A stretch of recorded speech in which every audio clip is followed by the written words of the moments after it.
История начинается с того, что нам говорят, что Бог создал человечество, а затем Он создал ведьм. Бог, будучи намного добрее, чем я мог бы быть, поделился своей силой с ведьмами и сказал им, что вместо него они будут руководить беспомощными людьми. Ведьмы согласились и поклялись посвятить себя помощи людям во имя дружбы. Однако в наши дни ситуация приняла ужасный оборот. На одной из сцен видно, как большая группа неблагодарных людей готовится казнить ведьму, крича, что им не нужны ведьмы и их следует уничтожить. Ведьма надеется, что они все умрут, но она их опередила. В другом месте наш главный герой по имени Адонис, ученик ведьмы, жалуется на то, что у него устали ноги и что здесь слишком жарко, что вполне логично, поскольку это пустыня. Адонис расстраивается из-за того, что ведьма по имени Хлоя, с которой он путешествует, не слушает его и перебивает, чтобы скажи ему, чтобы он успокоился. Адонис хочет, чтобы она, по крайней мере, использовала магию, чтобы проверить их местоположение, так как это было бы намного круче, чем использовать старую школьную карту. Но она называет его идиотом и напоминает мальчику, что магия стоит не так уж дешево. Любитель карт угрожает бросить его и расстраивается еще больше, когда Адонис просто использует устройство, чтобы определить, где они находятся. Маленькая мисс, ненавидящая технологии, в ярости, так как она много раз говорила ему не пользоваться этой странной машиной. Потому что люди, которые их ищут, будут использовать ее, чтобы найти их. Адонис успокаивает ее, объясняя, что это вовсе не странное устройство. На самом деле это смартфон, и он сделал его сам, так что его нельзя использовать для отслеживания. Наш гордый маленький ботаник объясняет, что его устройство использует магию вызова произвольной формы, чтобы заменить радиоволны на многомерные фотоны. Так что даже армейская технология триангуляции не может их обнаружить. И ему не нужны батарейки. Технологический род указывает на то, что использование карт в наше время довольно отстойно, но Хлою это не впечатлило. Принцесса, застрявшая на своем пути, говорит, что они готовы снова двигаться.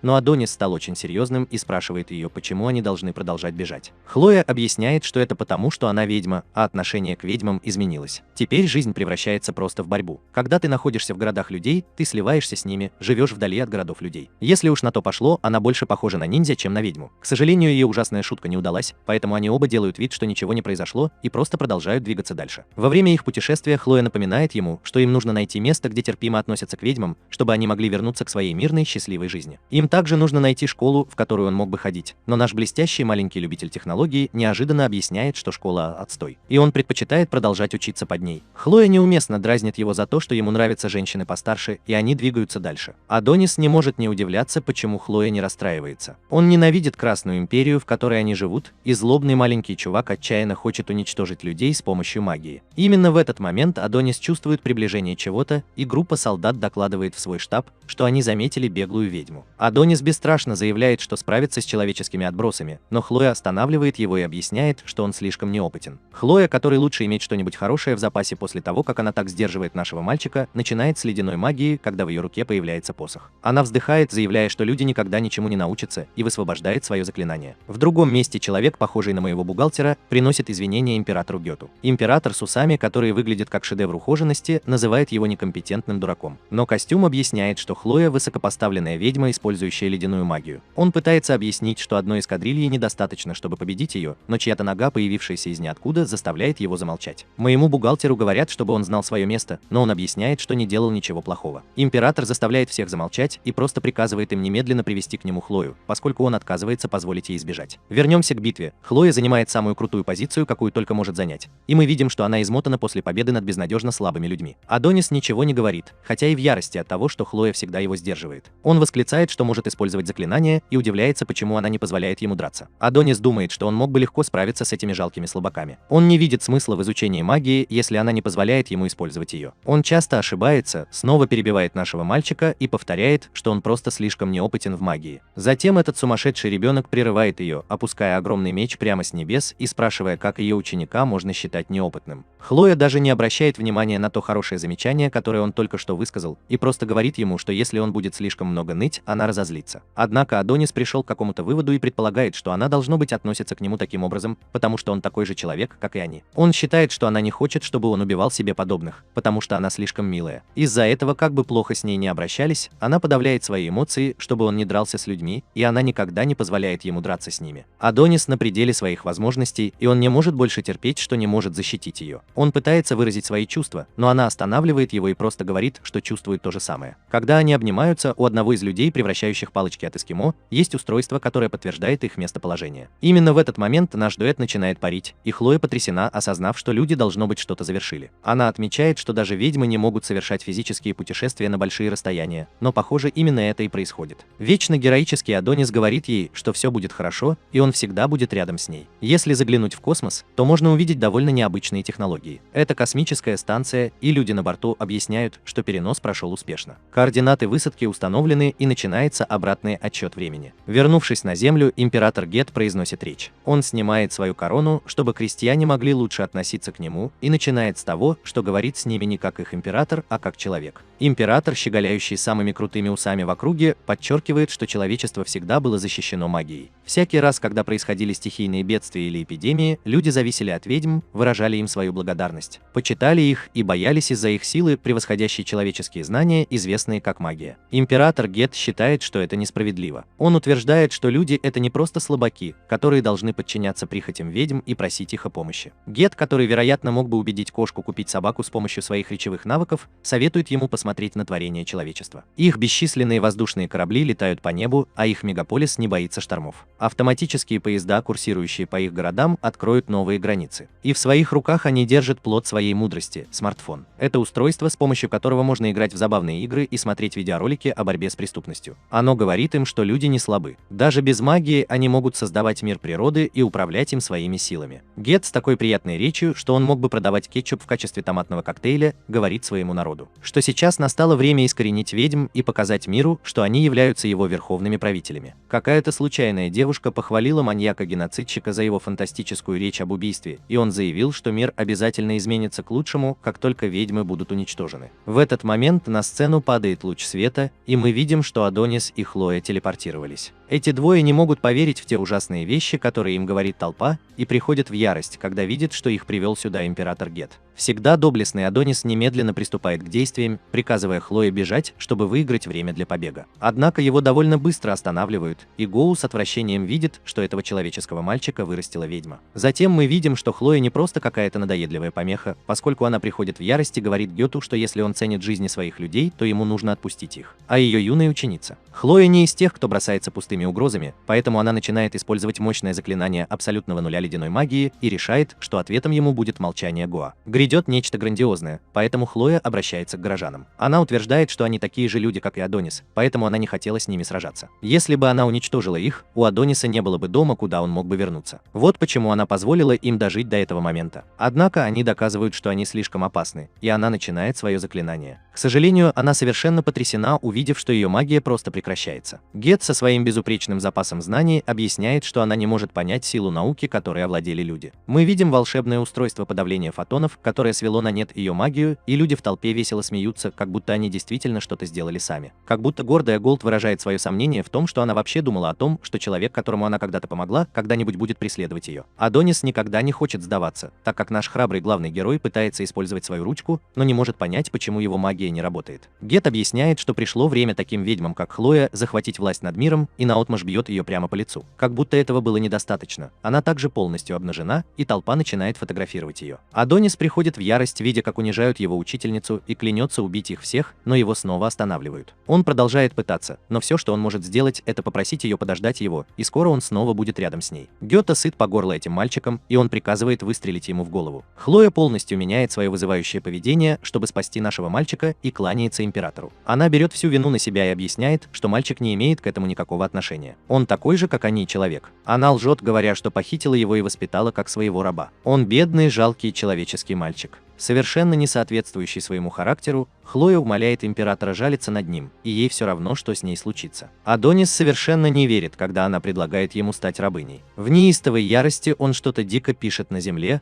казалось бы, потеряв остатки рассудка, и клянется убить их всех. Гет, не заинтересованный ее предложением, наставляет на нее пистолет. Хлоя, понимая, что сейчас произойдет, спокойно окликает Адониса и благодарит его за все. Мы быстро узнаем, когда они впервые встретились. Хлоя приютила бездомного озлобленного маленького ребенка и теперь говорит ему, что она рада, что они встретились. Она начинает произносить слова «я люблю тебя», но прежде чем она успевает закончить, хладнокровный Гет заканчивает ее жизнь. Адонис, застывший от ужаса, умерщвлен, и прежде чем ее тело успевает упасть на землю, солдаты сопровождают его выстрел градом пуль. Адонис умоляет заставляет их остановиться, но они неумолимы. Их совместная жизнь проносится перед глазами Хлои, и она думает о том, как она была по-настоящему счастлива. Толпа ликует, а Гет завершает свою смерть тем, что отрубает ей голову. Затем мы узнаем остальную часть того, что сказал Бог, когда он поделился своей силой с ведьмами. Он сказал ведьмам, что люди могут бояться их, потому что они робкие. Он надеялся, что они станут друзьями и принесут вечный мир на землю. Однако, если они возненавидят друг друга и начнут сражаться, мир может погрузиться во тьму хаоса. Теперь, когда Хлоя мертва, а Адонис поглощен неистовой яростью, может начаться настоящая история. Мы продвинулись на 10 лет вперед. Пара заключенных спорит из-за еды, но девушка по имени Дорока предлагает им свою еду, чтобы они перестали. Одна из грубых девушек принимает ее предложение, но подруга Дороки Анна указывает, что Дорока ранее отдала свою еду кому-то другому. Тем не менее, Дорока сохраняет бодрость духа и показывает, сколько энергии у нее еще осталось благодаря этому странному танцу. Анна отмечает, что независимо от того, насколько сильно развиваются технологии, благодаря расширению экипировки, люди продолжают ссориться между собой. Войны никогда не прекращались. Она помнит, как ей говорили, что человечество будет счастливо, когда ведьмы исчезнут, но это еще не сбылось. Анна, всегда сохраняющая позитивный настрой, поднимает настроение, играя в куклы на профессиональном уровне. Благодаря ее актерскому мастерству мы узнаем, что они заключенные, потому что проиграли империи. Дорока использует марионетку, чтобы заверить Анну, что все будет хорошо. Как раз в этот момент прибывают солдаты, чтобы вызвать заключенного номер 218. Другие сплетничают о том, что те, кого вызывают, никогда не возвращаются, и Анна приходит в ужас, когда понимает, что она номер 218. Солдаты требуют, чтобы заключенный заговорил громче, и Дорока бесстрашно шагает вперед. Дороку забрали, оставив Анну в полном недоумении, так как это был ее номер. И как будто этого было недостаточно драматично, мы видим, что Дорока оставила своих кукол со своим номером. Дороку забирают в место, где она узнает, что будет служить в качестве рабыни. Она видит, что происходит с теми, кто отказывается, и ярко одетый страж объясняет, что она должна служить империи так же, как и все остальные. Он утверждает, что содержание тюрьмы стоит денег налогоплательщиков, налога на кровь народа империи. Он спрашивает ее, кто привел к расширению ГИР и взрывному росту человеческой цивилизации. Кто использовал свою научную и военную мощь, чтобы победить ведьм и вернуть достоинство человечеству? Он сам отвечает на свой вопрос, утверждая, что это были они, империя Редия. Он уверен, что за нее дадут хорошую цену, и делает с ней селфи, но тут же сожалеет об этом, когда она кусает его за палец. Дорока предпринимает попытку побега и пытается открыть все камеры с помощью телефона надзирателя. К сожалению, их технология предусматривает голосовую аутентификацию. Она пытается вежливо попросить об этом, но у нее ничего не получается, поэтому она старается произвести на надзирателя наилучшее впечатление. К счастью, ее женский голос очень похож на голос яркой надзирательницы, и это срабатывает. Она приказывает всем заключенным бежать, и начинается хаос. Посреди этого хаоса Дорока направляется в совершенно особую камеру, созданную специально для очень могущественного человека. Дороку уничтожают, но солдаты указывают, что все камеры открываются, и у них очень большие неприятности. Как раз в этот момент начинает звучать сигнал тревоги, и камера начинает открываться. Охранники впадают в панику от страха, и мы видим, что это невероятно разгневанный Адонис. Охранники дрожат от страха, а Адонис в беспримерном гневе вырывается из своих оков.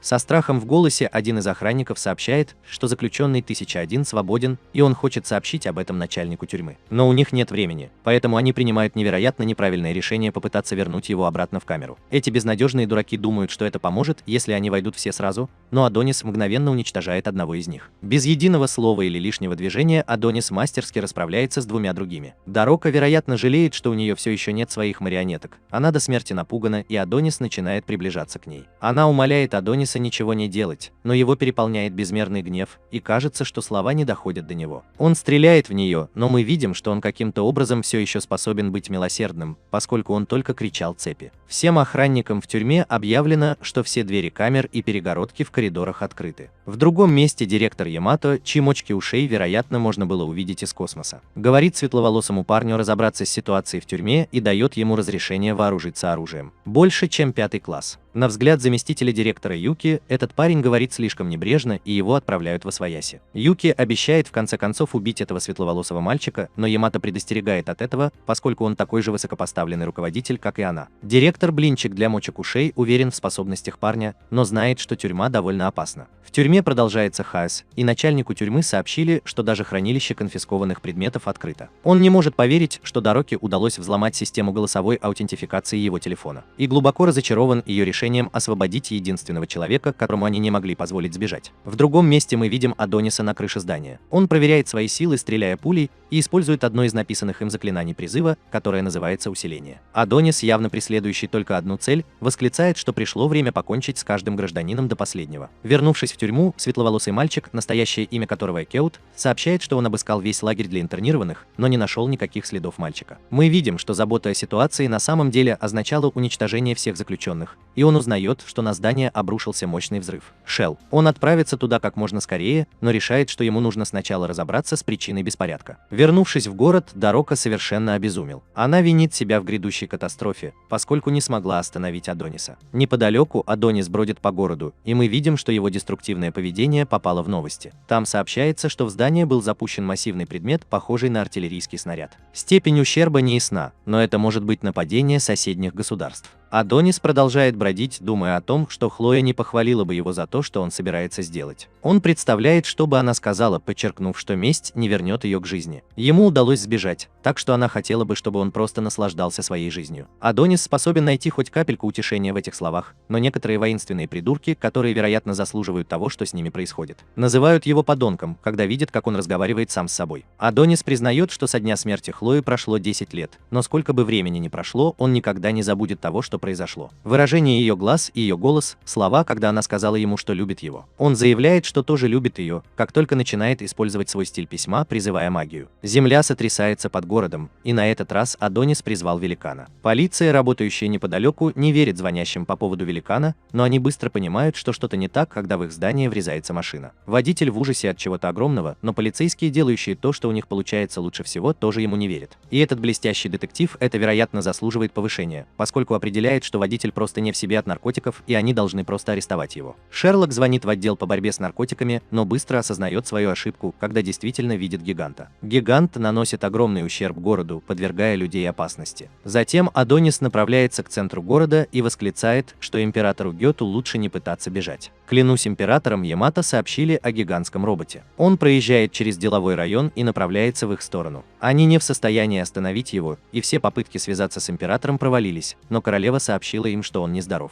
Директор Ушастик объявляет чрезвычайное положение. Он запрашивает наземную поддержку со всех имеющихся самолетов и приказывает также выслать всех пехотинцев в доспехах. Ямато восхищается гигантским роботом, и ему сообщают, что мальчик и его перо пропали из тюрьмы. Это дает понять, что гигант, должно быть, питается магией. Это значительно упрощает задачу для пары мочек-ушей с прикрепленным к ним телом, поскольку это означает, что им нужно всего лишь активировать свое магическое устройство подавления фотонов. После уничтожения всех ведьм устройство было помещено в подземное хранилище, и неизвестно, будет ли работать устройство десятилетней давности должным образом. Ямато оставляет решение вопроса государственной важности в руках Юки, и в связи с этим в стране объявляется чрезвычайное положение. Великан продолжает буйствовать, и мы видим, что ярость Адониса не щадит человеческих жизней. Несколько танков прибывают в надежде положить конец катастрофе, но их атаки сильно промахиваются. По какой-то неизвестной причине их снаряды летят не прямо. Адонис называет их отбросами, требуя сохранить им жизни, и наносит гигантский удар по зданию с такой силой, что его обломки разрушают танки. Судя по масштабным разрушениям, Юки ясно видит, что 10 лет заключения Адониса были потрачены с пользой. Оказалось, что в его сознании это была симуляция без ограничений. Научное исследование проводилось в его сознании. Это идеальная среда для определения наиболее точного способа уничтожения нации. Пока Адонис продолжает свое неистовство, Юки объясняет, что единственный способ для неведьмы использовать магию – это использовать магию призыва в письменном виде. Это практика понимания и систематизации механизмов магии и преобразования их в математические выражения с помощью специального пера. Однако освоить это было бы нелегко без такого замечательного учителя. Прямо сейчас для Адониса нет разницы между теми, кто присутствовал здесь 10 лет назад, и теми, кого там не было. Адонис безжалостен в своей атаке. Он утверждает, что если убийство Хлои было великой целью человечества, то все, кто живет в стране и пожинает плоды, такие же люди, как и он, виновен. Затем Адонис демонстрирует свою невероятную способность вызывать что угодно по своему желанию, в том числе гигантские пушки Гатлинга, называемые поясом пуль. Наш главный герой, жаждущий мести, полон решимости все исправить, поскольку он хочет обменять око за око. Он поступает точно так же, как люди поступили с его учителем, и поливает пулями большую толпу. Молодой человек, которого мы видели 10 лет назад, явно был доведен до крайности. С полными слез глазами и без малейшего намека на здравомыслие, он смотрит в небо, обнаруживая леденящую душу красоту после своего буйства. Однако что-то здесь не совсем так. Адонис явно разочарован и все еще в смятении. Он хотел бы, чтобы ему стало легче относиться к происходящему. по-настоящему. Неподалеку мы видим, что Экаут наблюдает за нами, и ему говорят, что заклинатель находится на ладони у великана. Всем силам сообщают, что их цель – долгосрочный пленник, ученик ведьмы Адонис. Атака на гиганта начинается с группы реактивных истребителей. Они обстреливают гиганта несколькими ракетами, вынуждая Адониса покинуть его. Из-за безрассудного отказа ракеты продолжают падать дождем, подвергая гражданскому населению большому риску. Здание вот-вот превратит совсем недавно осиротевшего ребенка в лепешку, но Дорока появляется из ниоткуда, чтобы спасти его. Она оставляет ребенка с незнакомцем и объясняет, что направляется остановить Адониса. На крыше соседнего здания Адонис обнаруживает, что он не в форме, и на него начинают спускаться солдаты. Вернувшись в императорский замок, мы видим, что хотя императору Гету удалось сохранить свои безупречные усы, он не смог сохранить свое здоровье. Он серьезно болен, поэтому королева говорит ему, чтобы он ни о чем не беспокоился, и с их империей все будет в порядке. Она советует ему отдохнуть и заверяет, что он проделал огромную работу в качестве императора, чтобы империя была сильной. Император Симпери благодарит королеву за то, что она остается рядом с ним и дает ему силы делать то, что он делает. Однако он кашляет так сильно, что, вероятно, у него могут выйти из строя все внутренние органы, и мы узнаем, что у него неизлечимая болезнь. Этот абсолютный альфа-самец с горой тестостерона говорит ему, что ему не нужен врач, так как он в полном порядке. Даже несмотря на то, что он небрежно держит полную ладонь из его собственной крови. Гет начинает задумываться, не является ли его болезнь проклятием самого бога. Впрочем, это не имеет значения, он отказывается каяться. Они построили сверхнаучную цивилизацию и сжигали своих соседей, ведьм, во имя прогресса. Мир и человечество никогда не смогли бы продвинуться вперед, пока вокруг были ведьмы. Когда он произносит свою маленькую речь, мы видим, что Адонису не нужны никакие слова, и он продолжает сокращать население. Гет продолжает объяснять, что человечество должно самостоятельно прокладывать свой путь. Новый век не нуждается в магии, и если уж на то пошло, магия будет только мешать ему. Есть одна вещь, в которой он уверен, и это то, что он поступил правильно. Начинается дождь, и Гет показывает, что его усы не единственная гладкая черта в нем, когда он говорит своей королеве, что она цветок, распустившийся на пути кровавой бойни. Где-то в другом месте Ямато потрясен, услышав собственными ушами, что их элитное подразделение уничтожено. Однако, что еще более поразительно, так это то, что к цели приближается гражданский человек. Затем мы наблюдаем, как Адонис душит солдата, и солдат, по-видимому желая смерти, говорит Адонису, что они должны были покончить с его жизнью 10 лет назад вместе с этой ведьмой. Адонис, у которого одни из самых холодных глаз, которые он когда-либо видел, согласен с тем, что они должны были покончить с ним, и даже он жалеет, что они этого не сделали. Прежде чем Адонис успевает еще больше расстроиться, появляется Дорока, чтобы остановить его. Она умоляет его прекратить свое буйство, поскольку он уже забрал жизни многих граждан этой империи. Она задается вопросом, не сделал ли он еще недостаточно, и объясняет, что больше не хочет видеть, как гибнут невинные люди. Слово «невинный» выводит его из себя, и он шокирующим образом лишает солдата жизни прямо у нее на глазах. Дорока совершила огромную ошибку, так как ее попытки сказать ему, что эти люди невиновны, заставили его кое-что осознать. Он был сбит с толку, но теперь понял, что независимо от того, сияющие они или нет, все люди – его враги, подлежащие уничтожению, даже если они заключенные. Тарока не выказывает страха и говорит ему, что Хлоя не хотела бы этого. Она по глупости испытывает свою удачу, но продолжает напоминать ему о Хлое, но это только приводит Адониса в еще большую ярость. И он напоминает человеческому отребью, чтобы оно случайно не произносило имя Хлои. Он считает, что Дарок здесь только для того, чтобы отвлечь его, пока не прибудет следующая волна солдат. Именно так поступили бы люди, поскольку они всегда сражаются грязно, как и тогда. Он уверен, что ведьмы ни за что не проиграли бы людям, если бы не использовали дешевые уловки. Он говорит Дороке держаться от этого подальше, поскольку она ничего не знает. Однако Дорока знает гораздо больше, чем он думал. Она утверждает, что его зовут Адонис. Это имя величайшая ведьма в мире дала своему любимому ученику. Затем она потрясла его до глубины души, заявив, что это общеизвестно для таких ведьм, как она сама. Адонис на мгновение просто не поверил своим ушам. Она начала представляться, но Адонис снова пришел в ярость. Он уверен, что она просто морочит ему голову, и он указывает на то, что все ведьмы мертвы. Он говорит человеческому отребью, чтобы оно никогда больше не упоминало о ведьмах, но она объясняет, что им удалось выжить во время охоты на ведьм. Охваченный вихрем эмоций, Адонис разочарованно спрашивает, что если они выжили, то почему не пришли спасти Хлою? Почему они позволили своей собратье-ведьме умереть? Она снова и снова извиняется и объясняет, что все они отчаянно пытались спастись. Адонис не хочет слышать никаких извинений и напоминает ей, что уже слишком поздно, Хлоя уже ушла. Дурака оставляет его в недоумении, когда она заявляет, что Хлоя вернется. Они вернут ее к жизни.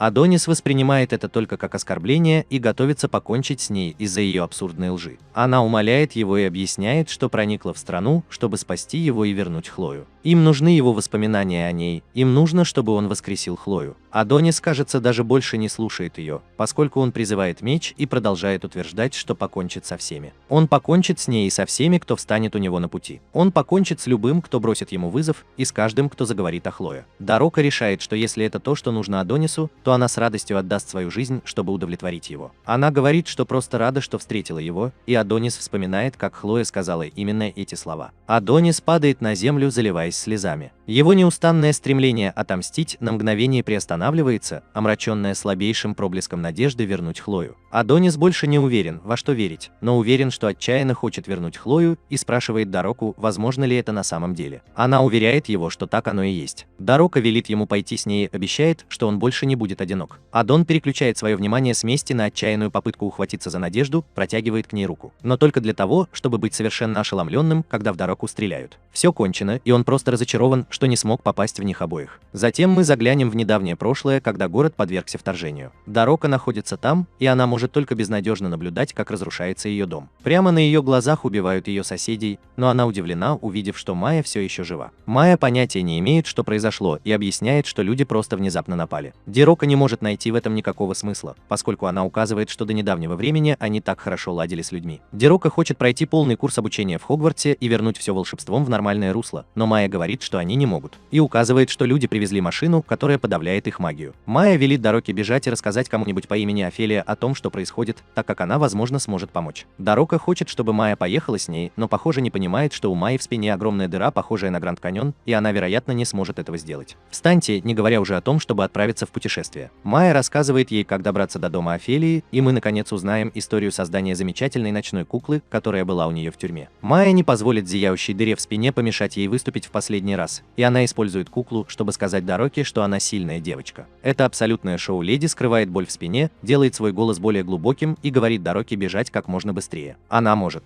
Никто не сможет ее догнать, и она окажется там раньше, чем успеет опомниться. Дорока берет куклу и убегает, пока Майя прощается с ней в последний раз. Она знает, что нельзя оглядываться назад, и бежит так быстро, как только может, а солдаты находят Майю, чтобы закончить то, что они начали. Вернемся к настоящему. Адонис оказывается рядом с Дрокой после того, как в нее только что выстрелили. Он умоляет ее пока не умирать и отчаянно спрашивает, как он может воскресить Хлою из мертвых. Она рассказывает ему что-то о ведьмах, чего мы не слышим, но ему приходится быстро отойти, так как на нее сыплются пули. Окруженный солдатами, гнев Адониса, кажется, никогда не утихнет, так как он чувствует, что над ним издеваются. Ему только что дали надежду, что Хлою можно вернуть, но он понятия не имеет, как это сделать. Солдаты готовятся покончить с жизнью Адониса, а глупый Каут, который по глупости застрелил девушку, которая собиралась помочь Адонису, преждевременно сообщает Ямамото, что Адонис мертв. Однако мы видим, что Адонис взял свое перо и говорит людям, чтобы они не зазнавались. Затем солдаты просто наблюдают, как Адонис готовится к атаке, и только через несколько секунд решают стрелять. Эти парни выпускают все пули, которые у них есть, но это бесполезно, так как они просто отскакивают от магического барьера Адониса. Ямато слышит шум боя за милю, и ему не нравится происходящее. Как только Адонис закончит демонстрировать свою силу, он направит пули против солдат и покончит с ними. Адонис даже не вспотел, когда расправился со всей группой, оставив только одного лысого чувака. Я думаю, Эко не просто наблюдал за происходящим, он решил, что было бы разумно выстрелить в Адониса. Пуля ничего не делает, кроме как создает шумную сцену, и Эко потрясен, увидев, что Адонис легко остановил ее. Адонис использует свой стиль письма, призывая магию на и без того довольно большую пулю, и делает ее еще больше. Только сейчас Зика понял, что это была плохая идея, но уже слишком поздно, так как Адонис требует, чтобы он умер, и отправляет гигантскую пулю обратно. Стрелять в туку на глазах у Адониса было достаточно плохо, но стрелять в Адониса оказалось еще хуже, так как он достал нас всего на несколько секунд. Пара ног. Адонис называет всех людей беспомощными насекомыми и издевается над ними за то, что они думают, что у них есть хоть какой-то шанс победить его. Адонис обращается к бедной душе, которую он оставил в живых, и задается вопросом, действительно ли люди думали, что он позволит им жить в мире после убийства Хлои. Все наблюдают из штаб-квартиры Орлоуп, как Адонис заявляет, что сотрет с лица планеты всех людей до единого. Он клянется, что заставит их почувствовать отчаяние Хлои. На данный момент Ямато совершенно бессилен и просто надеется, что Юки сможет вовремя выполнить свою миссию. Затем мы наблюдаем, как Юки испытывает благоговейный трепет перед жемчужиной науки, которая когда-то победила ведьм. После активации они смогут подавить магию Адониса. Затем мы узнаем, что Ямато на самом деле ее старший брат. К счастью для нее, эти мультяшные мочки ушей, похоже, не являются семейными, но она надеется, что активация машины поможет ей быть полезной брату. Юки торопит своих людей начать работу,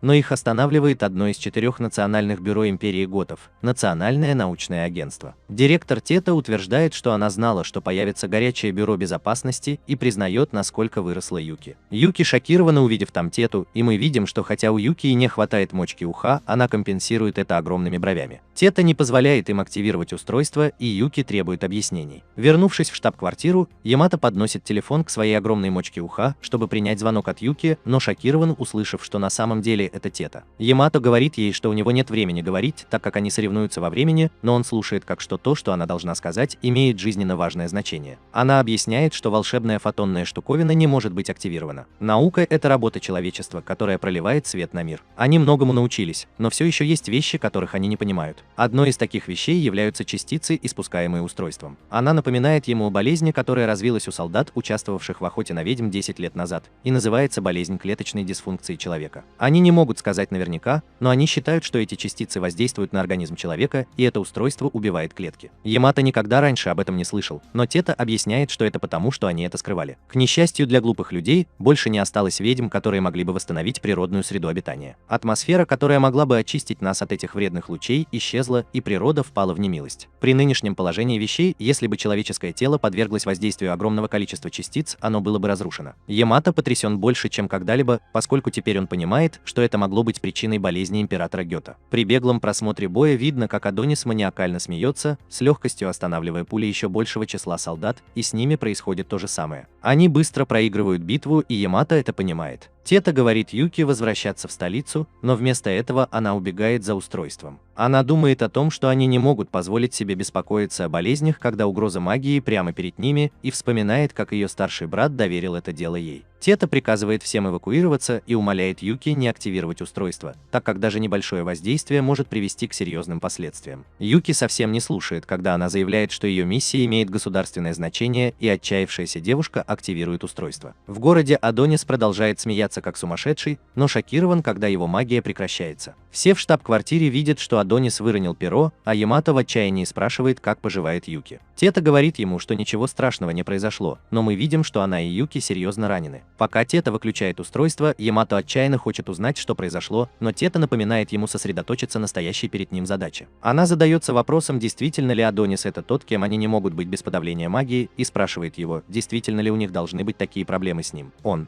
напоминает, что его долг быстро уничтожить тех, кто вредит империи, и она с большой гордостью заявляет, что они готовы. Нерушимая империя. Ямато воодушевлен и приказывает всем подразделениям атаковать. Адонис убегает, пытаясь достать свое перо, но уже слишком поздно, так как солдаты уже готовы открыть огонь. Одна очень сердитая Карен оказывается на линии огня. Фьюри сказал, что Адонис причинил вред их нации. Между ними и другими солдатами рушится здание, но Карен на это наплевать, и она достает свой термоблок. Адонис задается вопросом, умрет ли он наконец, и рад, что сможет воссоединиться с Хлоей. Солдат совсем не сдерживается и одним ударом сносит ему голову. Остальные солдаты почти ничего не видят, но в конце концов из дыма появляется девочка с головой Адониса. Она утверждает, что покончила с ученицей ведьмы. Все празднуют это событие, и ее приветствуют как героя. Все в штаб-квартире тоже празднуют, и Ямато вздыхает с облегчением. Ямато хвалит своих солдат, но напоминает им, что праздновать пока не стоит. Им все еще нужно забрать его тело и подтвердить ущерб, нанесенный каждому району города. Ямато сообщили, что солдат, убивший Адониса, является новобранцем пехотинцев в доспехах. Его ассистент хочет узнать о ней побольше, но Ямато говорит им, чтобы они не беспокоились, так как гораздо важнее узнать, как поживают директор Тета и вице-директор Юки. Гордый Ямато считает, что Тета был прав, и их нация сильна. Однако мы видим, что Тета была недостаточно сильна,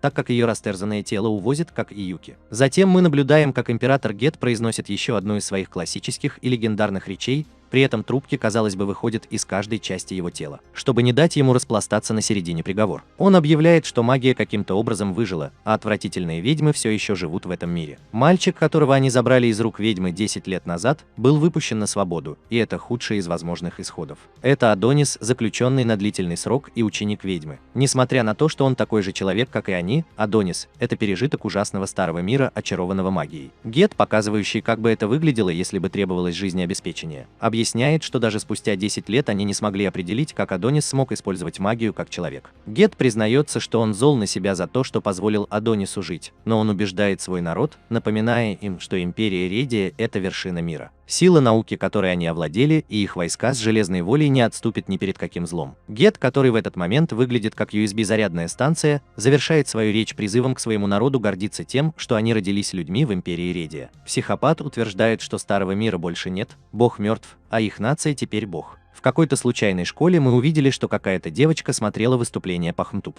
Учитель признает, что все было непросто, так как несколько их учеников умерли, и мы видим, что на парте стоит какое-то растение в память об одном из них. Любимчик учителя спрашивает, почему ученик ведьмы встал на сторону ведьм, если он был человеком, но учитель понятия не имеет. Урок окончен, и он, вероятно, просто хочет убраться отсюда к чертовой матери. К рыжеволосой девочке подходит другая девочка, которая утверждает, что видела, что она сделала. Рыжеволосая девочка сразу понимает, о чем она говорит, но защищается, говоря, что это была нормальная реакция на ту ситуацию. Девочка решает оставить ее в покое, но рыжеволосая девочка все еще надеется, что она съест себя в здании. Рыжеволосую девочку зовут Эйри, и она отправляется на место разрушения. Она в ярости на Империю за то, что та не выполняет свою работу по защите людей, и мы видим, что она была той девушкой, чей парень умолял о помощи. Она колебалась, стоит ли ему помогать, и в конце концов решила бежать, спасая свою жизнь, оставив его гадать, почему она бросила его прямо перед тем, как быть убитой. Раздавлен. Она чувствует себя ужасно из-за того, что бросила его, но еще хуже из-за того, что ее физически влечет к парню, использующему магию. Парень удивляет ее, и она сразу понимает, что он работает на правительство. Она пытается удалить фотографии Адониса, которые у нее есть, но мужчина говорит ей, что все в порядке, и он сохранит ее тайну. Он указывает на то, что ученик ведьмы – отвратительный преступник, который вызвал катастрофу, но он не стал бы доносить на нее. Эри извиняется и уходит. Мы быстро выяснили, что этого парня зовут Ос Великолепный, и он двуличный придурок. Он позвонил, чтобы сообщить точное местонахождение девушки. Он объяснил, что она, похоже, попала под влияние террориста и приказал схватить ее.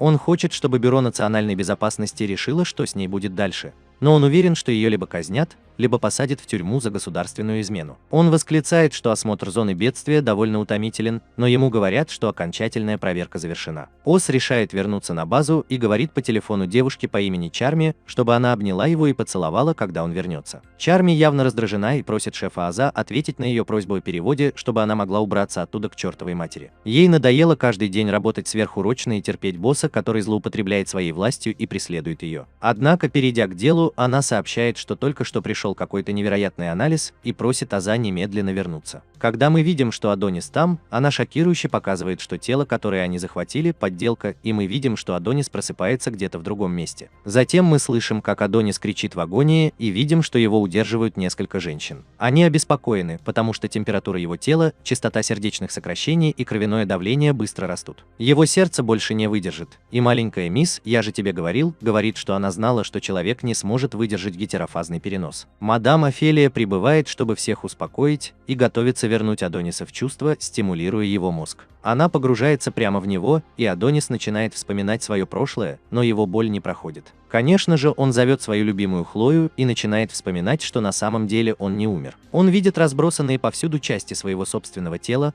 а солдат Карен произносит слова магии дублирования «Смерть отменяется». Адонис понятия не имеет, что это значит, и Карен на самом деле оказывается Анной, девушкой, которая проникла в страну вместе с Дарокой. Все было сделано с намерением вернуть Хлою к жизни, так что Анна здесь для того, чтобы вытащить Адониса оттуда. Адонис хочет узнать больше об Анне, но у нее нет времени на объяснение, и она просит Офелию забрать его. Магия причиняет боль, но она спасает Адониса, а Анна приносит извинения своей покойной подруге Дароке. Адонис просыпается в этом странном месте, и старая Офелия благодарит его за то, что он сражался за них. Наш мальчик по понятным причинам довольно измучен и никому не доверяет, но Офелия рассказывает, что теперь он находится в стране ведьм, где наконец-то может начать заниматься гаремным искусством. Нашего мальчика катают по полу, потому что у него не работают ноги, и он смотрит на весь потенциал гарема. Некоторые ведьмы явно не понимают, что им не следует провоцировать этого парня, поскольку они упоминают, что Хлоя была бы счастлива видеть, как он так быстро поправляется. К счастью для них, Адонис не теряет рассудка, услышав имя Хлои, так как он действительно рад слышать, что они знали Хлою, когда были моложе. И Адонис искренне улыбается в первый раз за очень долгое время. Адонис весело говорит человеку, который все это время толкал его, что на самом деле он может прекрасно ходить. Но Офелия объясняет, что человеческое влияние не может коснуться уединенной земли. Она также говорит, что путь, который он проделал, чтобы попасть туда, намного превосходит то, что он может себе представить, и его организм пережил слишком большой стресс. Офелия странным образом сильно пахнет лимоном, а Адонис просто хочет знать, что она с ним сделала. Она объясняет, что просто пригласила его, и рассказывает, что знала Хлою Хлою так же, как и все ведьмы в стране. Офелия говорит, что Хлоя была сильнее, умнее, жизнерадостнее и добрее, чем кто-либо другой. Однако она была изгнана из страны ведьм. Гнев Адониса снова начинает закипать, когда он указывает, что именно Офелия изгнала ее за то, что она учила магии человека-дитя. Офелия удивлена, что Хлоя рассказала ему об этом, но Адонис показывает, что он только что догадался об этом. Затем Офелия объясняет, насколько важна магия для ведьм, поскольку она олицетворяет дружбу и преданность, дарованные им Богом для того, чтобы вести человечество за собой. Эта леди действительно играет с огнем, утверждая, что магия – это не то, чему следует учить человека. Хлоя взяла в ученики человека, но они не поняли ее намерений. На лице Адониса снова появляется сердитое выражение, и она объясняет, что в то время каждая ведьма умоляла Хлою оставить ее ученицу и вернуться. Офелия с теплотой вспоминает, как Хлоя всегда просто вежливо отказывалась. Адониса, похоже, это нисколько не волнует, и он спрашивает старую леди, закончила ли она предаваться воспоминаниям. Так оно и есть, но с этой леди лучше не связываться, поскольку она показывает нашему мальчику его перо. Адонис отчаянно пытается его достать и весело приказывает девушке убраться с дороги, хотя она вовсе не стояла у него на пути. Карма мгновенно обрушивается на него, когда его тело сдается, а Офелия анализирует удивительное волшебное перо. В нем есть пропитанное магией перо Феникса с волнами, напоминающими спящий,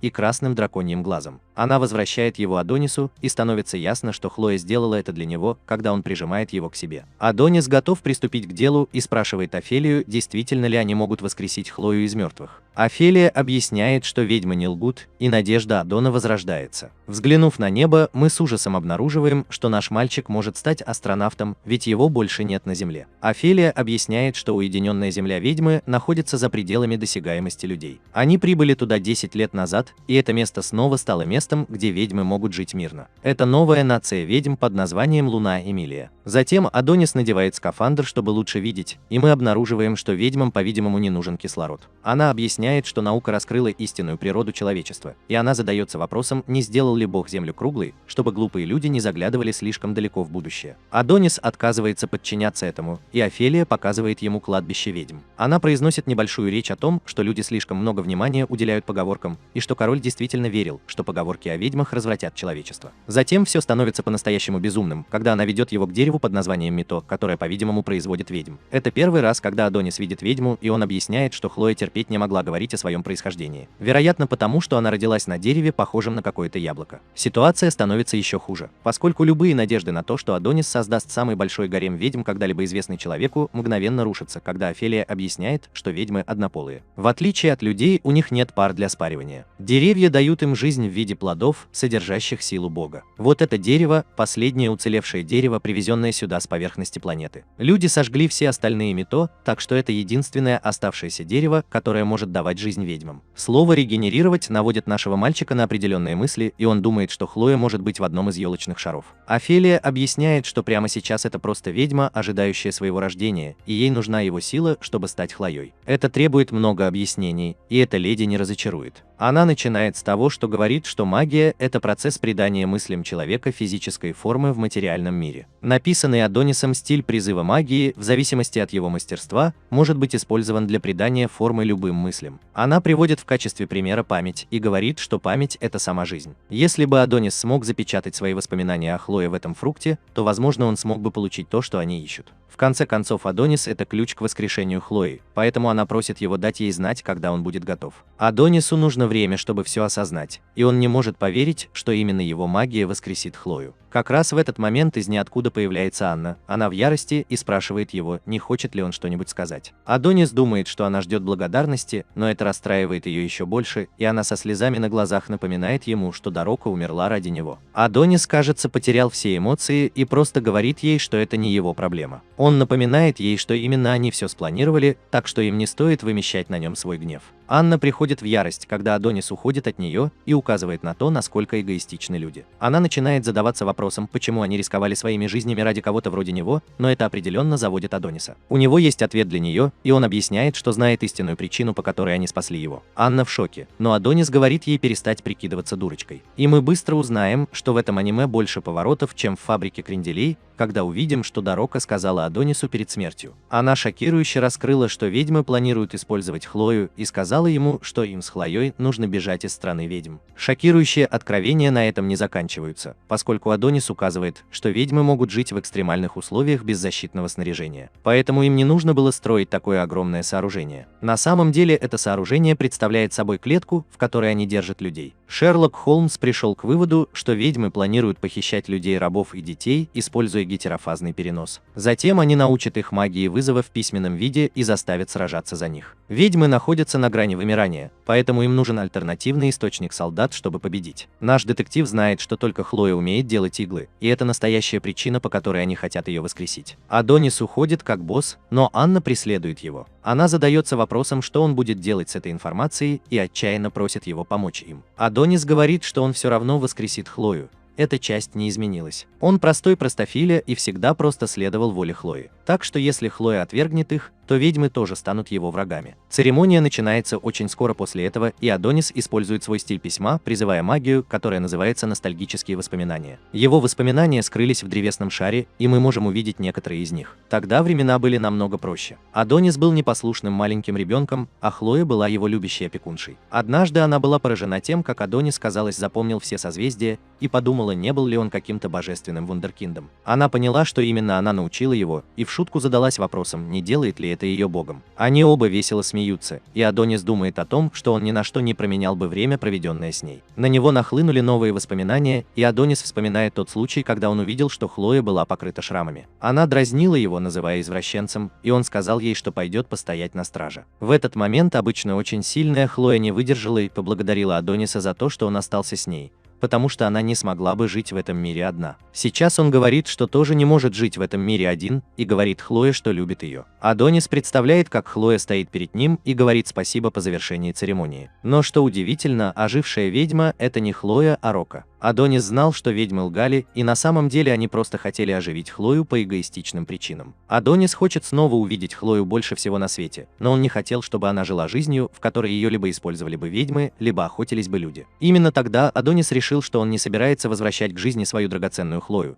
потому что не хотел, чтобы она снова почувствовала ту боль, которую испытывала она. Он понял, что в этом ужасном мире нет места такому ангелу, как она. Офелия была потрясена, когда поняла, что Адонис переписал ритуал, и все присутствующие потеряли дар речи, когда из-за дерева появился Дерока. Причина, по которой Адонис выбрал Дероку, проста: он не хотел оставлять свой долг неоплаченным. Вновь ожившая Дерока, конечно, ошеломлена, когда понимает, что она вернулась в Лунамилия после того, как в нее стреляли, но еще больше расстроена из-за того, что на ней нет одежды. Она извиняется за то, что Адонису пришлось увидеть нечто настолько грязное и неприглядное, и умоляет его стереть это из своей памяти. К счастью для нее, у Адониса есть что ей надеть, и он просто говорит ей, что теперь они квиты. Офелия, конечно, очень расстроена, что он не вернул Хлою, ведь они делали все возможное, чтобы якобы помочь ему. Они рисковали своими жизнями, чтобы спасти его, и даже залечили его раны. Они гарантировали ему безопасность, чтобы он смог воскресить Хлою из мертвых. Толпа ведьм действительно начала ополчаться на него после того, как он разрушил все их усилия. Они решили, что он в конце концов всего лишь человек и, должно быть, на самом деле не любил Хлою. Все они считают, что он предпочел Дороку Хлое, и обвиняют Дороку в том, что она соблазнила нашего мальчика и внушила ему разные идеи. Эти ведьмы действительно начинают действовать Адонису на нервы, когда он заставляет их всех замолчать и объясняет, что его решение не воскрешать Хлою было полностью его собственным. Офелия, уверенная в себе пожилая леди, от души смеется, так как он ее совсем не впечатлил. Она готовится напасть на Адониса, напоминая ему, что он всего лишь человек,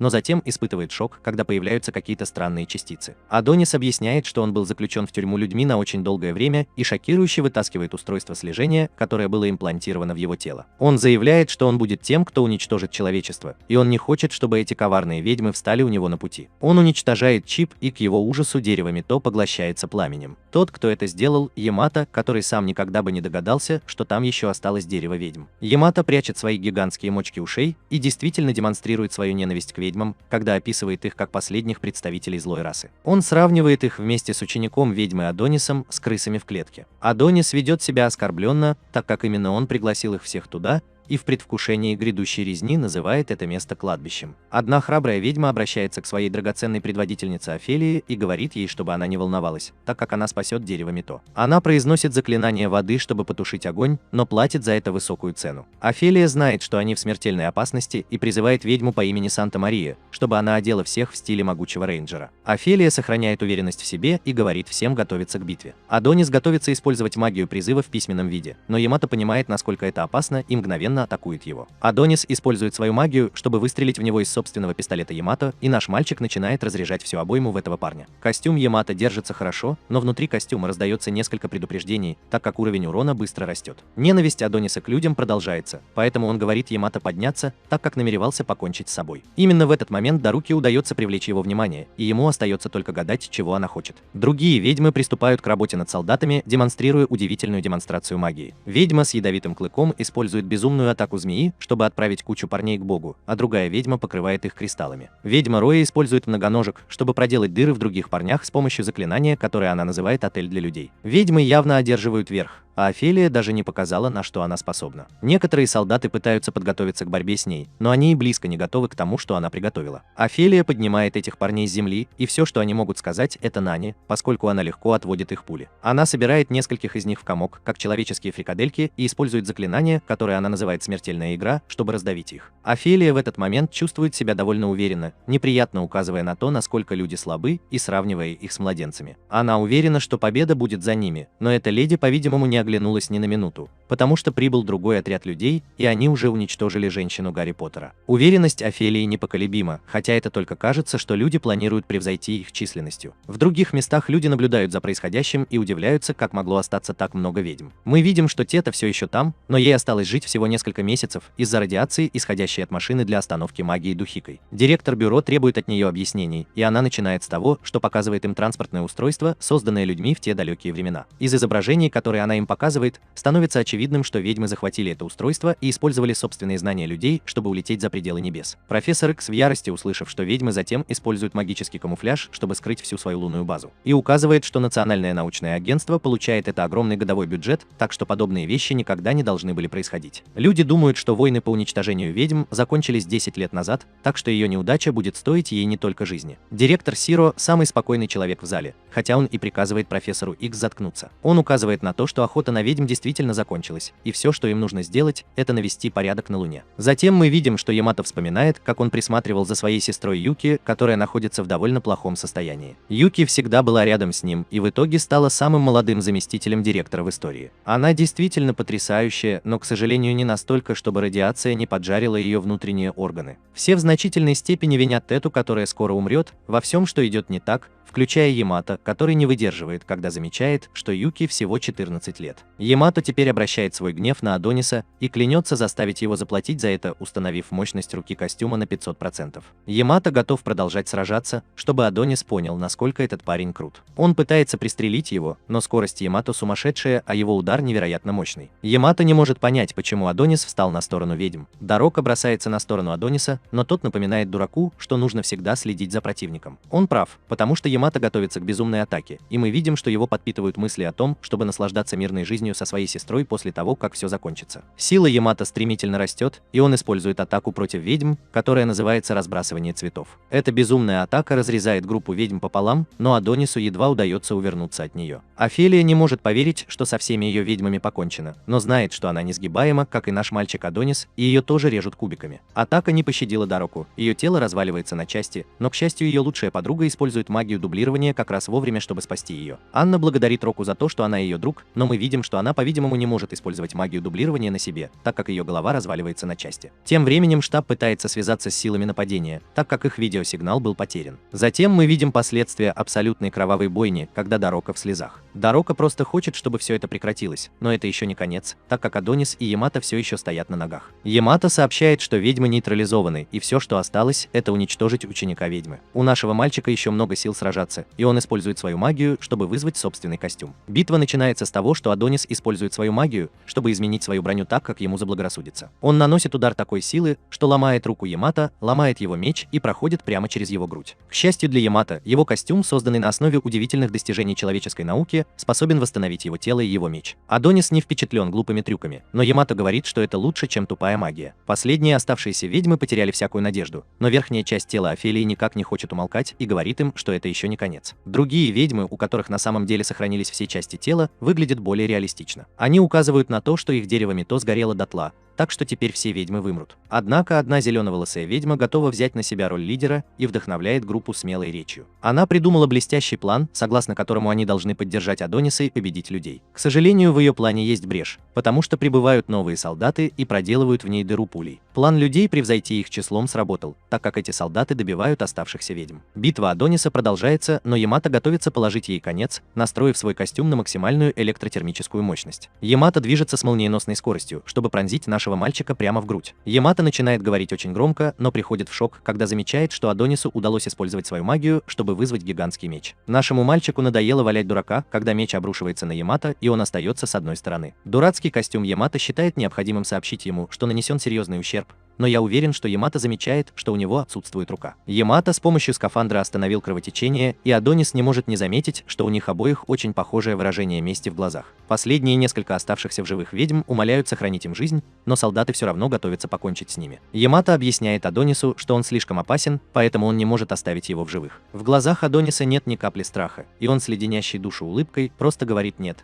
как раз в тот момент, когда Ямато наносит последний удар. Вернувшись в штаб-квартиру, все отчаянно пытаются восстановить сигнал на Луне. Они понятия не имеют, что там происходит, но потрясены, обнаружив, что сигнал принят. Это Ямато, и он шокирует всех, когда объявляет, что они победили. Все ведьмы на поверхности Луны уничтожены. Все люди начинают праздновать победу, но мы видим, что что-то не так, потому что глаза Ямато не красные. Несколько мгновений спустя мы возвращаемся к тому моменту, когда Ямато собирается сразить Адониса. Адонис ничего не боится, но Дорока стреляет, чтобы все прекратилось. Ямато не верит своим глазам, так как не может пошевелить собственным телом, а Адонис впечатлен тем, что Дорока владеет широким спектром заклинаний. Она только что произнесла любовное заклинание, и оно также действует на всех солдат. Она представилась, и Ямато назвал свое имя, но это было совершенно против его воли. Его рот открылся сам по себе, и он понял, что заклинание, под которым он находится, невероятно опасно. Другие ведьмы наблюдают за этим и начинают думать, что Дорока, возможно, сможет изменить ситуацию с помощью своей особой магии. Ямато требует, чтобы она сняла свое заклятие, но она отказывается. Наш главный герой, жаждущий мести, жаждет крови и приказывает Дороке покончить с жизнью Ямато, вырвав ему горло. Ярость Ямато превращается в шок, когда Дорока просто протягивает ему руку и просит прекратить драку. Она хочет, чтобы он пожал ей руку и пообещал, что не будет нападать на Адониса или других ведьм. Если он просто даст это обещание, она освободит всех от заклятия. Наш измученный герой приходит в ярость, когда напоминает ей, что они убили Дану. Его переполненный жаждой мести мозг не может понять, что она делает, и он называет ее сумасшедшей за то, что она даже думает о том, чтобы позволить людям уйти живыми. Другие ведьмы соглашаются, когда он указывает на все жизни, которые они отняли, и предупреждает ее, что люди, скорее всего, заберут ее жизнь, если она этого не сделает. Не покончу с ними 1 числа. И Мару оказывается тоже псих, так как он говорит, что Адонис прав и каким-то образом умудряется напасть на Дороку. Он говорит ей, чтобы она знала свое место, и объясняет, что люди будут использовать свою науку, чтобы уничтожить их всех. Он жестоко избивает ее, рассказывая, какой наивной она была, думая, что между ними может быть мир. Для людей ведьмы это бич, несущий ужас и хаос, и само их существование разрушает мир. Ямато выплескивает весь свой гнев, указывая на то, сколько вреда ученик ведьмы причинил человечеству. Он унес бесчисленное количество невинных жизней, и его бы не существовало, если бы не ужасные ведьмы. Ямато хочет, чтобы ведьмы наконец просто смирились с их уничтожением, и мы видим, что солдаты снова могут двигаться. Ямато думает о том, что Юки не была бы в том состоянии, в котором она находится, если бы не ведьмы, и он безжалостно избивает Дороку. Дорока каким-то образом умудряется говорить и рассказывает ему, что люди тоже унесли бесчисленное количество жизней. Даже не только резню, которую они устроили прямо сейчас, но и истребление ведьм 10 лет назад. Дорока понимает, что люди чувствуют, что им больше не нужны ведьмы, потому что у них есть их драгоценная наука, но она не может понять, почему они чувствуют необходимость истреблять ведьм. Она указывает на то, что люди и ведьмы когда-то были друзьями, и еще раз просит, чтобы они положили конец вражде. вражде. Дарока хотел бы, чтобы он начал с приказа отступить своим людям, но Ямато все еще полон ярости. Она снова накладывает на него свои любовные чары, и Ямато начинает чувствовать себя странно. Он демонстрирует свою непоколебимую решимость, напоминая себе, кто он такой, и заявляя, что его не одолеют никакие магические чары. Он действительно изо всех сил пытается разрушить чары, но затем он представляет себя ребенком, обнимающим Дароку, и этот чувак становится проще благодаря ее заклинанию. Ямато с любящими глазами говорит Дароке, что он будет повиноваться ей, но в итоге получает удар клинком по черепу. Конечно же, это был наш разъяренный главный герой, и он объясняет, что месть — это все, что у него есть. Дарока не может поверить в то, что она только что увидела, и она в ярости на Адониса. Он абсолютно целеустремлен, поскольку понимает, насколько сильны любовные чары Дароки, и он говорит ей, что они будут использовать ее магию, чтобы уничтожить человечество. В королевском дворце королю говорят, что их ударные силы все еще сражаются, и они не уверены, смогут ли ведьмы это сделать. Потерпите поражение, так как они оказывают серьезное сопротивление. К сожалению, у них плохая связь со штаб-квартирой, поэтому они не уверены во всех деталях. Король в очередной раз спрашивает, смогут ли они победить ведьм,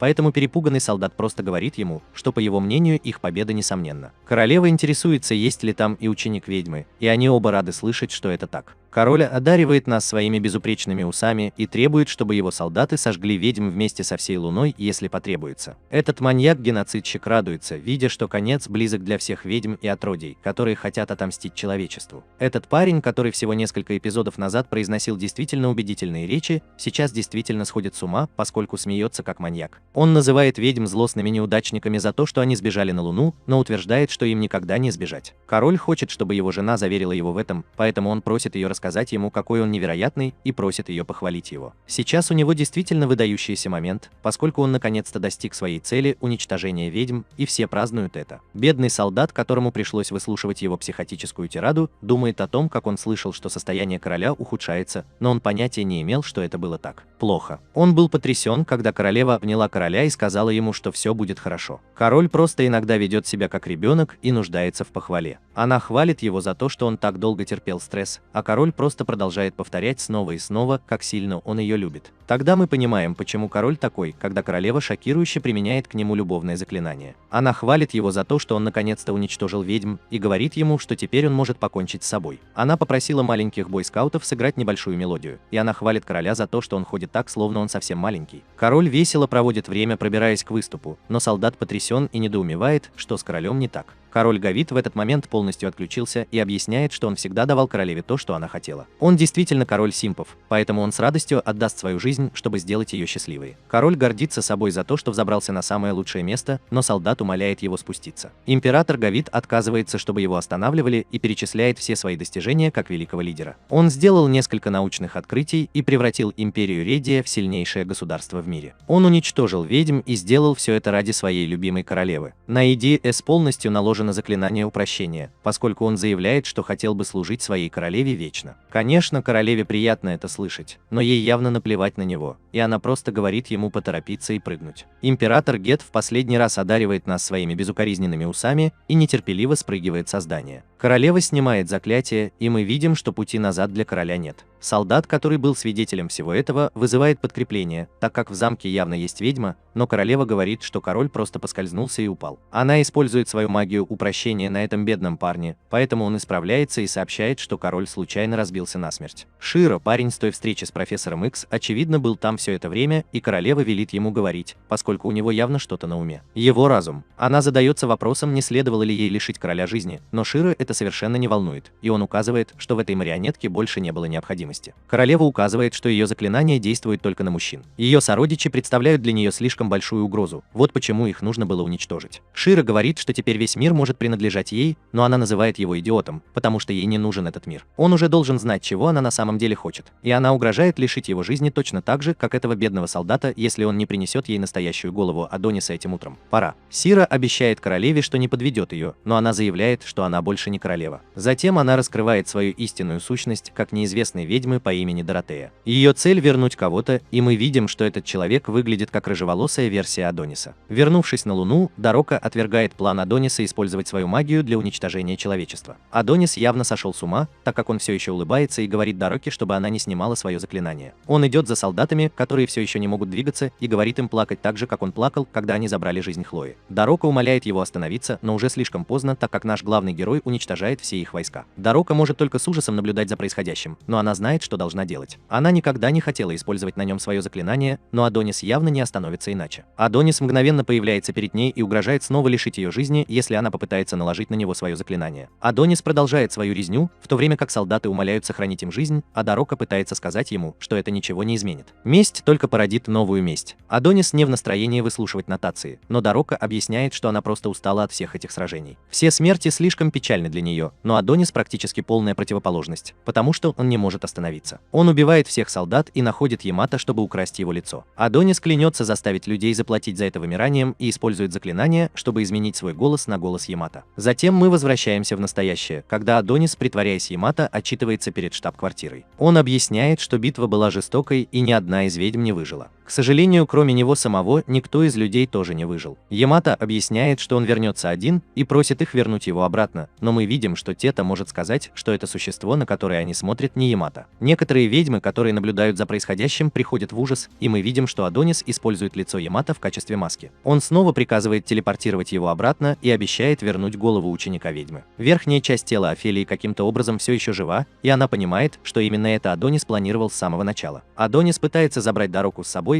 так как ее заклинание будет очень полезным, но она отказывается. Дорока, должно быть, хочет умереть, потому что она дает Адонису пощечину и указывает на то, как стыдно было бы Хлое, если бы она увидела, что он делает. К счастью для нее, Адонис не сходит по ней с ума, так как транспортировка уже началась. Сердце Офелии все еще колотится, поэтому она прощается с Адонисом, бесконечно злым ребенком злых людей. Она надеется, что Бог осудит его за его преступление, и она приносит извинения своим коллегам-ведьмам за то, что они не смогли восстановить свое достоинство. Офелия наконец-то прощается с этим миром и королевствами руин. Адонис и Дорока телепортируются, и Адонис совершает нечто совершенно неожиданное. Он говорит, что по какой-то причине ему жаль. Вернувшись в штаб-квартиру, они готовятся к возвращению Ямато. Однако Тета уже знает, что вернется Адонис, и они готовы. Она клянется отомстить за смерть Ямато, когда обратный отсчет телепортации достигнет нуля, и она приказывает всем солдатам открыть огонь. Вскоре после этого стрельба прекращается, так как ничего не было телепортировано, и объявляется, что координаты перемещения были каким-то образом изменены. Его сигнал теряется, и Тета теряет сознание, поскольку ее тело разваливается на части. Она понимает, что он сбежал, и говорит ученику ведьмы, что он выиграл этот раунд. Где-то в пустыне мы находим Року и Адониса. Адонис говорит ей посмотреть на созвездие, которое подтверждает, что они вернулись на поверхность планеты. Наш мальчик весь в крови, но у него есть огромная цель. Он заявляет, что они вдвоем начнут завоевание империи готов, делая все, что от них потребуется, и они начнут с малого. Затем мы увидим, что произошло непосредственно перед телепортацией. Дорока умолял Адониса помочь ведьмам, которые все еще были живы на Луне. Но Адонис был слишком занят, используя магию изменения голоса, чтобы автоматически изменить координаты телепортации. Наш главный герой решает атаковать города и деревни по пути в Редию. Они также будут собирать информацию и припасы, чтобы подготовиться. Адонис думает далеко вперед и готов действовать, но Дорока не хочет ничего этого. Она хочет вернуться к другим ведьмам, но Адонис называет ее глупой за то, что она думает, что кто-то из ведьм на Луне выжил. Она отказывается верить, что все они умерли, и просит их отправить ее обратно. Он называет ее избалованным ребенком, но Дорока становится очень резкой с ним и задается вопросом, не о себе ли он говорит. Она думает, что он явно ведет себя по-детски, поскольку все, что его волнует, это месть. Тогда Адонис использует свою магию памяти. Он показывает Дороке, как она умоляла Ямато взять ее за руку, обещая, что он больше не причинит им вреда. Она не может спокойно смотреть на свою неудачу, и Адонис теперь понимает, почему Дорока не вписывалась в компанию других ведьм. Другие ведьмы ненавидели людей, и только такая психопатка, как она, захотела бы примириться с ними. Дорока рассказывает, что она всегда хотела однажды встретиться с Адонисом, потому что хотела узнать, какого человека Хлоя выбрала в качестве своей ученицы. Адонис был человеком, живущим между двумя мирами, поэтому она надеялась, что он сможет стать мостом между людьми и ведьмами. Он был ее единственной надеждой, но она сильно ошибалась. Теперь Адонису ясно, что она ничего о нем не знает, и ей интересно, как далеко он зайдет. Человечество никогда не простит его так же, как он никогда не простит их, так что борьба никогда не прекратится. Адонис заставляет ее замолчать и заявляет, что жизнь Хлои дороже всего человечества. Мир, который отнял ее у него, совершил огромную ошибку и заслуживает уничтожения. Эта девочка с розовыми волосами просто не может понять его ярости и задается вопросом, скольким он готов пожертвовать. Она обвиняет его в том, что случилось со всеми ведьмами на Луне, потому что он призвал туда людей, но он указывает, что призыв людей был единственным способом вернуть их на землю. Все ее друзья были всего лишь пешками в его плане, и Дорока почему-то до сих пор не может поверить, насколько он бессердечен. Она очень расстроилась, так как эти ведьмы так упорно сражались, чтобы выжить во время охоты на ведьм, только для того, чтобы стать жертвами его эгоистичного плана. Но Адана снова заставляет ее замолчать. Он не может понять, как она может продолжать отстаивать интересы людей, когда они забрали жизни стольких ее друзей. Адонис обвиняет ее в том, что она совершила величайшее преступление против их жизни, не желая мстить. Дорока все еще не согласна с этим и утверждает, что месть не залечит никаких ран. Однако Адонису уже все равно. Он начинает уходить, заявляя, что ему больше нечего терять. Дорока просто так этого не оставит. Она хватает его и напоминает Адонису, что у него все еще есть жизнь, которую Хлоя так усердно защищает. В мире, наполненном жестокостью, Дорока умоляет его не позволять этому изменить его. Она даже не просит его простить людей. Дорока просто знает, что если он продолжит мстить, то это разобьет его сердце вдребезги, и он станет больше похож на людей, которые забрали Хлою у него. Дорока думает, что ему все еще есть что терять, но эти двое просто не могут понять друг друга. Месть – это доказательство существования Адониса и незаменимое доказательство того, что Хлоя жила с ним. Адонису кажется, что все следы существования Хлои просто исчезнут, если он перестанет мстить, и эта мысль приводит его в ужас. Дорока заливается слезами, а Адонис указывает, что она только и делает, что плачет. Кажется, они наконец-то начали немного понимать друг друга, но Дорока понимает, что здоровье Адониса быстро ухудшается. Группа байкеров замечает их издалека и задается вопросом, не являются ли они парой, которая только что сбежала. Главаря банды зовут Мистер Панч, и ему остается решить, что с ними делать. Некоторое время спустя Адонис просыпается в незнакомом месте. Нашему мальчику уже порядком надоело просыпаться в незнакомых местах, и он пытается вспомнить, что произошло. Он помнит, как друг просил байкеров о помощи, так как быстро терял кровь и не мог двигаться. Мистер Панч приезжает поприветствовать его и задается вопросом, означает ли холодный взгляд Адониса, что он отнял чью-то жизнь. Этот парень не имеет ни малейшего понятия и просто предлагает Адонису выпить. Адонису не интересно пить канализационную воду, но Панч объясняет, что на самом деле это величайшее изобретение человека. Адонис просто хочет знать, где находится Дорока, и Панч объясняет, что она присматривала за Адонисом до тех пор, пока 2 года назад ее не забрали какие-то молодые люди. Адонис не играет ни в какие игры, поэтому он снова спрашивает его, где она, и Панч выводит его на улицу. Панч приветствует его в пустошах.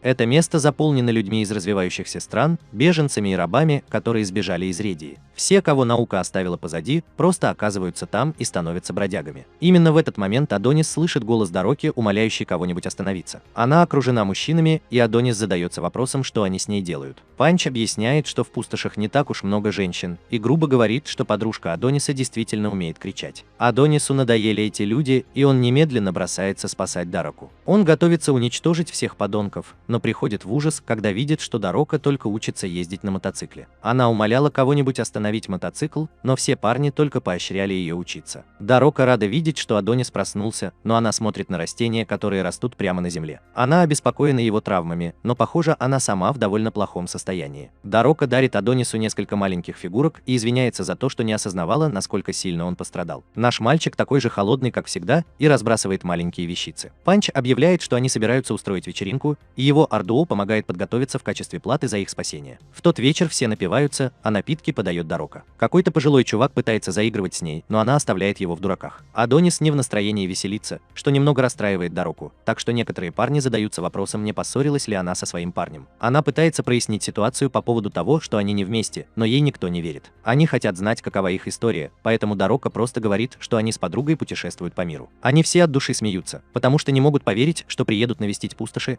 но все они думают, что она действительно милая девушка. Именно в этот момент парень неожиданно начинает падать в обморок. Дорока понятия не имеет, что происходит, но Адонис называет их всех идиотами за то, что они не следят за тем, что кладут в рот. Дорока опасается худшего, поскольку сомневается, не отравил ли их Адонис, но это не так. Он просто использовал свою магию, чтобы превратить их алкоголь в транквилизатор. Дорока просто рад, что все еще живы, но Адонна говорит, что это ненадолго, пока он не найдет пистолет. Дорока умоляет его остановиться и говорит, что они все были так добры к ним. Они спасли их из пустыни и даже оказали им медицинскую помощь. Адонису было все равно, но Дорока отмечает, что если бы не они, его жизнь закончилась бы в пустыне. Адонис объясняет, что он не собирается лишать их жизни, но только потому, что такие бродяги, как они, не стоят того, чтобы их убивать. Затем Адонис шокирует ее, ее, когда говорит, что она ему больше не нужна. Она хочет объяснений, поэтому он говорит, что в отличие от нее он не может смеяться, потеряв кого-то важного для него. Он даже представить себе не может, как можно расслабиться и пошутить. Адонис пришел к выводу, что они в корне несовместимы. Дарока объясняет свое поведение тем, что если люди узнают, кто они на самом деле, то произойдут плохие вещи. Они должны слиться с ними, потому что она не может позволить им заподозрить, что она ведьма. Дарока смеется, чтобы соблюсти приличие, но на самом деле она никак не может быть в порядке после того, что случилось. Адонис просто заставляет ее замолчать еще раз, чтобы она никогда не стала такой, как он, и уходит. На следующее утро мистер Панч задается вопросом, не ушел ли парень Дароки. Она поправляет его насчет того, что Адонис не является ее парнем, и Панч не может удержаться, чтобы не указать на то, что Брас и Адонис — это одно и то же. Он ушел, даже не поблагодарив тебя, и оставил Аоку там совсем одну. Панч считает, что она приняла правильное решение, порвав с ним. Дарока видит в Адонисе нечто такое, чего не видит никто другой, и она знает, что на самом деле он очень добрый. Затем мы видим Адониса в полном одиночестве, когда он размышляет обо всем, что рассказала ему Дарока. Она произвела серьезное впечатление на нашего бессердечного главного героя своими советами, но на самом деле ему это не нравится. Как раз в этот момент он видит, что кто-то пришел за ним, и задается вопросом, не слишком ли он ослабил действие транквилизатора. Тогда он подозревает, что это может быть кто-то из Империи Готов. На самом деле не имеет значения, кто это, поэтому он готовится к бою и заявляет, что лишит жизни любого, кто встанет у него на пути. Вернувшись в пустоши, Дарока совершенно ошеломлен, когда мистер Панч рассказывает, что он знал, что Адонис был учеником ведьмы все это время. Вперед! Дарока пытается отрицать это, но это бесполезно. Мистер Панч говорит, что Адонис теперь совершенно другой человек, и у него есть воспоминания из прошлого. Он умирал в пустыне, когда ледяная ведьма Хлоя и ее юная ученица спасли его. Мистер Панч объясняет, что величайшее счастье, которое может познать человек, это иметь что-то, за что стоит бороться против всего мира. Этот парень самый мудрый байкер, которого вы когда-либо видели, и он объясняет, что вы никогда не уладите спор о том, является ли месть неправильной или нет. Адонис выбрал месть, и даже если это приведет к его смерти, это его выбор. Он задается вопросом, что собирается делать Дарока, и она объясняет, что не хочет, чтобы кто-то еще погиб из-за того, что она не смогла защитить Анну и остальных. Дарока отказывается позволить Адонису умереть, поэтому мистер Панч задается вопросом, что она все еще делает там, разговаривая с ним. Затем мы видим, что той, кто пришел за Адонисом, на самом деле была Дарока, и он задается вопросом, не пытается ли она покончить с его жизнью. Дарока обещает не вставать у него на пути и просит позволить ей путешествовать с ним. Адонис потрясен, когда Дарока объясняет, что она немного подумала и считает, что действительно нужна Адонису. Путешествовать в одиночку опасно, а в хорошей компании путешествие кажется более быстрым. Она думает, что это пойдет на пользу им обоим, но Адонис просто недоумевает, почему она не остановилась. Он не может поверить, что она такая шумная девочка, и идет за ней. В этом аниме наконец-то появился беззаботный момент, когда Адонис гонится за вышедшей из-под контроля Дарокой. Мистер Панч просто надеется, что Адонис не заставит Дароку плакать, и желает удачи любимой ученице Хлое.